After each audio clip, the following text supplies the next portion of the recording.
पाकिस्तान की एक सुनसान सड़क पर रात के अंधेरे में एक आदमी बदहवास होकर भाग रहा था। उसकी सांसें फूली हुई थी और तभी एक तेज रफ्तार ट्रक आई, एक जोरदार टक्कर हुई और वो आदमी वहीं पे कुचला गया। स्टीयरिंग व्हील पे हाथ किसी कठोर क्रिमिनल के नहीं बल्कि एक नाजुक सी लड़की के थे और जिसे उसने मारा वो कोई दुश्मन सिपाही नहीं बल्कि उसी के ससुराल का वफादार नौकर था। ये लड़की कोई पाकिस्तानी नहीं थी, ये थी भारत की बेटी, एक रॉ एजेंट जो पाकिस्तानी आर्मी के ब्रिगेडियर के घर में उनकी बहू बनकर रह रही थी। ये कहानी है सहमत खान की, एक ऐसी जासूस जिसने पाकिस्तानी फौज के परिवार में शादी कर भारत के लिए जासूसी की और आईएनएस विक्रांत को डूबने से भी बचाया।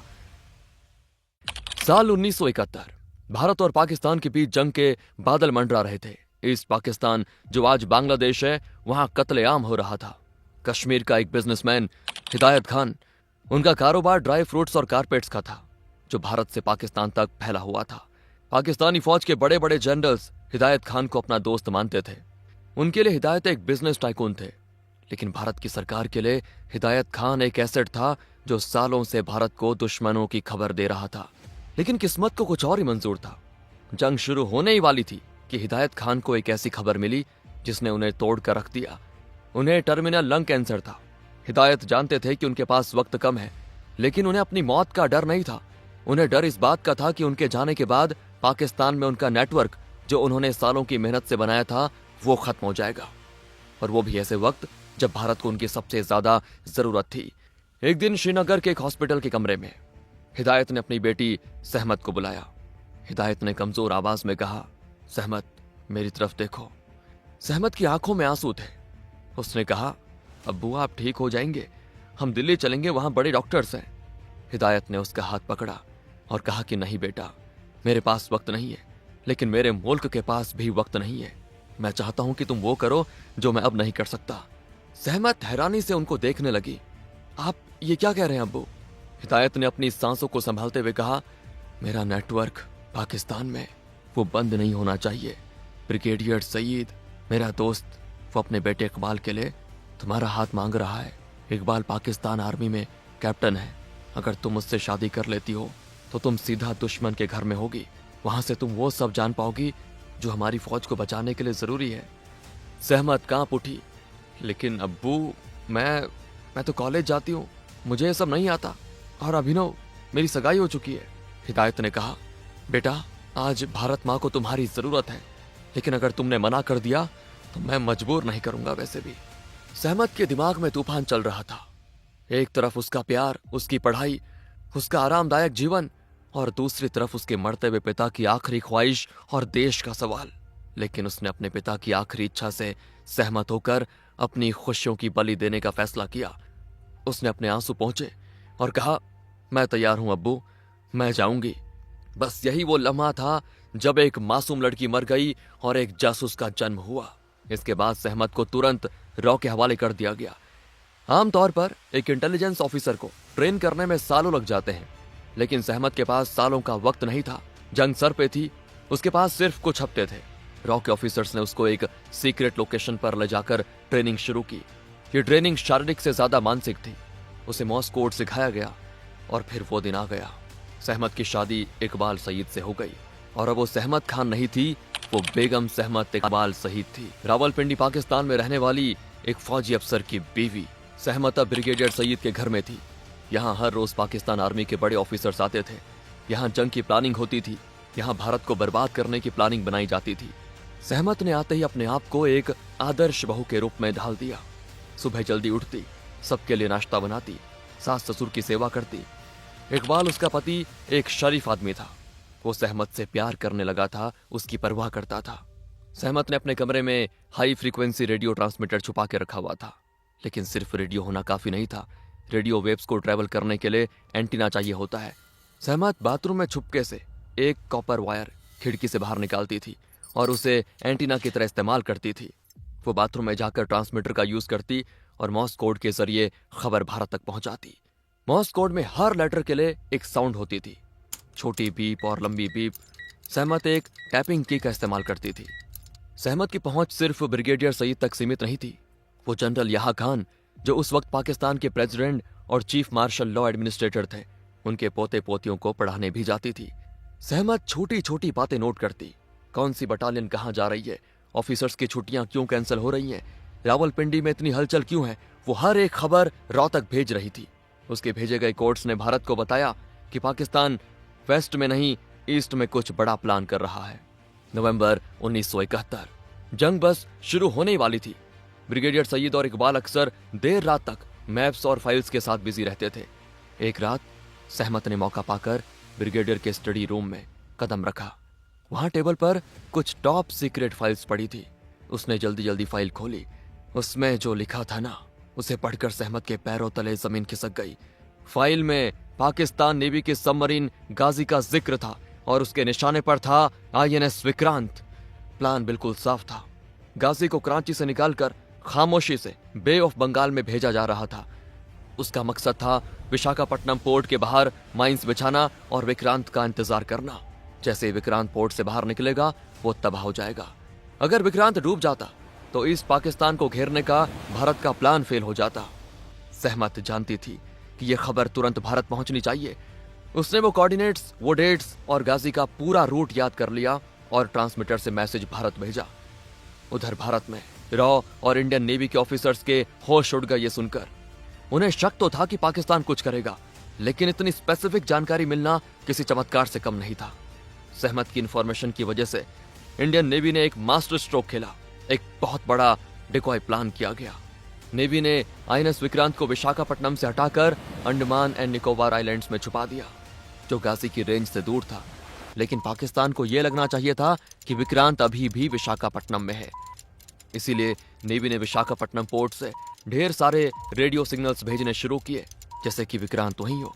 यहां तक कि वहां के लोकल मार्केट्स में हजारों अंडे और मीट का ऑर्डर दिया गया, ताकि वहां के पाकिस्तानी जासूसों को लगे कि इतने बड़े क्रू के लिए खाना जा रहा है, मतलब जहाज वहीं है। गाजी इस जाल में फंस गई। वो विशाखापट्टनम पहुंची, शिकार का इंतजार करती रही, लेकिन शिकार वहां था ही नहीं। 3 दिसंबर 1971 रात के करीब 12 बज रहे थे। ऊपर सतह पर INS राजपूत, एक पुराना डिस्ट्रॉयर जहाज, हार्बर से बाहर निकल रहा था। इसके कैप्टन थे lieutenant commander Inder Singh. Captain Inder Singh को पानी में कुछ हलचल महसूस हुई। सोनार पर एक भारी ऑब्जेक्ट डिटेक्ट हुआ। कैप्टन ने तुरंत ऑर्डर दिया, drop depth charges. Depth charges वो बॉम्ब होते हैं जो पानी में गिरने के बाद एक फिक्स्ड डेप्थ पे जाकर फट जाते हैं। INS राजपूत ने 2 डेप्थ चार्जेस फेंके और तेजी से आगे बढ़ गया। कुछ ही सेकंड्स के बाद एक भयंकर धमाका हुआ। पानी की एक ऊंची दीवार खड़ी हो गई, लेकिन ये धमाका डेप्थ चार्ज का नहीं था, ये उससे कई ज्यादा बड़ा था। डेप्थ चार्जेस गाजी के करीब फटे और इस शॉकवेव से गाजी के अंदर रखे हुए टॉर्पिडोज और माइंस ट्रिगर हो गए और एक बहुत बड़ा इंटरनल एक्सप्लोजन हुआ। गाजी का खेल खत्म हो चुका था। उसके 93 क्रू मेंबर्स में कोई नहीं बचा। पाकिस्तान तो आज तक मानने को तैयार नहीं है कि उनकी सबमरीन को किसी ने मारा। उनका कहना है कि गाजी अपने ही बिछाए हुए माइंस के जाल में फंस गई। गाजी के डूबते ही बे ऑफ बंगाल पर भारत का राज हो गया। INS विक्रांत, जो अभी तक छुपा हुआ था, वो बाहर निकला और उसने ईस्ट पाकिस्तान को चारों तरफ से घेर लिया। अगर सहमत ने वक्त रहते खबर नहीं दी होती तो उस रात शायद विक्रांत पर हमला होता और 1971 की जंग का अंजाम कुछ और होता। ब्रिगेडियर सईद के घर में एक पुराना नौकर था, अब्दुल। वो सालों से सईद परिवार की सेवा कर रहा था। वो वफादार था और उसकी नजरें बाज की तरह तेज थी। उसे सहमत पे शक होने लगा था। उसने नोटिस किया, सहमत अक्सर अकेले में कुछ करती है, कमरा बंद रखती है। एक शाम जब घर में कोई नहीं था, सहमत अपने कमरे में नहीं थी। अब्दुल ने बाथरूम का दरवाजा खोला और वहां टाइल्स के पीछे छुपा हुआ वो तारों का जाल और वो ट्रांसमीटर देख लिया। अब्दुल समझ गया, ये बहू बेगम नहीं, ये तो हिंदुस्तान की जासूस है। वो तेजी से घर से बाहर निकला और ब्रिगेडियर के ऑफिस की तरफ पैदल ही भाग पड़ा। ऊपर खिड़की से सहमत ने अब्दुल को भागते हुए देख लिया था। सहमत को याद आया कि उसने ट्रांसमीटर बाथरूम में ही छोड़ दिया था। उसे तुरंत समझ आ गया कि अब्दुल को सब पता चल चुका है। सहमत ने पोर्च में खड़ी फौजी ट्रक देखी। बिना वक्त गवाए वो उसमें बैठ गई, इंजन स्टार्ट किया और सीधा अब्दुल की तरफ दौड़ा दी, जो रोड पर भाग रहा था। सहमत ने उसे ट्रक से कुचल दिया। अब्दुल मर चुका था। सहमत वापस अपने कमरे में गई। बाथरूम में शावर के नीचे घंटों बैठी रही। जासूसी की दुनिया में इसे कोलेटरल डैमेज कहते हैं, लेकिन सहमत के लिए ये मर्डर था। लेकिन मुसीबत अभी खत्म नहीं हुई थी। इकबाल का बड़ा भाई मेजर महबूब जो मिलिट्री इंटेलिजेंस में था, उसे अब्दुल की मौत पे शक हो गया। अब्दुल की मौत को सभी ने एक्सीडेंट मान लिया था, लेकिन मेजर महबूब नहीं माना। वो इन्वेस्टिगेट करने लगा, कड़ियां जोड़ने लगा। धीरे धीरे वो सच के करीब पहुंच रहा था। सहमत को एहसास हो गया था कि महबूब सब जान जाएगा। अब सहमत के पास कोई चारा नहीं बचा था। एक दोपहर जब महबूब अकेला था, वो चाय पी रहा था। सहमत ने अपना आखिरी दांव खेला। उसने महबूब की चाय में एक खतरनाक जहर राइसिन मिला दिया। ये ऐसा जहर था जो हार्ट अटैक जैसा असर करता है, ताकि किसी को कोई शक न हो। महबूब ने जैसे ही वो पिया, उसका दम घुटने लगा। वो अपने गले को पकड़कर तड़पने लगा और सहमत वहीं खड़ी थी। महबूब की आंखें सहमत को देख रही थी, हैरानी और धोखे के साथ। महबूब भी मर चुका था। डॉक्टर्स ने इसको हार्ट अटैक बताया। दिसंबर का महीना खत्म हो रहा था, जंग अपने आखिरी दौर में थी और सहमत प्रेग्नेंट थी। वो इकबाल के बच्चे की मां बनने वाली थी। ये खबर किसी भी औरत के लिए खुशी की बात होती, लेकिन सहमत के लिए ये एक नई उलझन थी। वो दुश्मन के बच्चे को अपनी कोख में पाल रही थी। रॉ को खबर मिल गई कि सहमत का कबर अब किसी भी वक्त ब्लो हो सकता है। महबूब की मौत के बाद शक की सुई घूम रही थी। उसे वहां से निकालना जरूरी था। सहमत का एक्सट्रैक्शन प्लान बनाया गया। एक सुबह सहमत ने हमेशा के लिए सईद परिवार का घर छोड़ दिया। बाजार जाने के नाम पर वो घर से बाहर निकली। बाहर रॉ के एजेंट्स उसका इंतजार कर रहे थे। वो इकबाल को बिना बताए, बिना अलविदा कहे निकल गई और जैसे उसके पैरों ने हिंदुस्तान की मिट्टी को छुआ ना, उसने घुटने टेके और जमीन को चूमा। उस वक्त उसके चेहरे पे आंसू थे, लेकिन आंसू में एक गर्व था। उसने अपना वादा निभाया। उसने अपने पिता की आखिरी ख्वाहिश पूरी की थी। पाकिस्तान से जाते जाते वो अपने पीछे एक ऐसा सच छोड़ गई थी जिसने सईद परिवार की बुनियाद हिला दी। ब्रिगेडियर सईद और इकबाल को पता चल गया कि सहमत भारत की जासूस थी। ब्रिगेडियर सईद ने इकबाल से कहा, हमने एक सांप को दूध पिलाया इकबाल, हमने अपने घर में अपने दुश्मन को पनाह दी। इकबाल टूट जाता है और कहता है, जिसे मैंने दिल दिया उसने मुझे इतना बड़ा धोखा दिया। हालांकि भारत लौटने के बाद सहमत डिप्रेशन में चली गई। वो रात भर सो नहीं पाती थी। अब्दुल का चेहरा, महबूब की मौत और इकबाल का धोखा खाया हुआ चेहरा उसे सोने नहीं देता था। उसके पिता की मौत हो चुकी थी। वो अब अकेली थी। उसके पास करोड़ों की दौलत थी, लेकिन उसने सब कुछ ठुकरा दिया। सहमत ने फैसला किया कि वो अपनी बाकी जिंदगी प्रायश्चित में बिताएगी। वो पंजाब के मलेरकोटला चली गई। मलेरकोटला वो जगह थी जहां अब्दुल का परिवार रहता था। वहां रहकर उसने अपनी पहचान छुपा ली।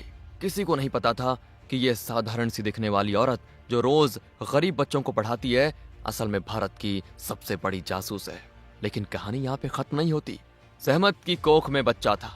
उसका पुराना प्रेमी अभिनव अभी भी उसका इंतजार कर रहा था।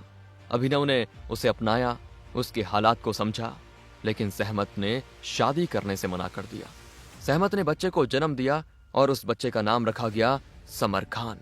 बड़ा होकर समर खान ने इंडियन आर्मी ज्वाइन की।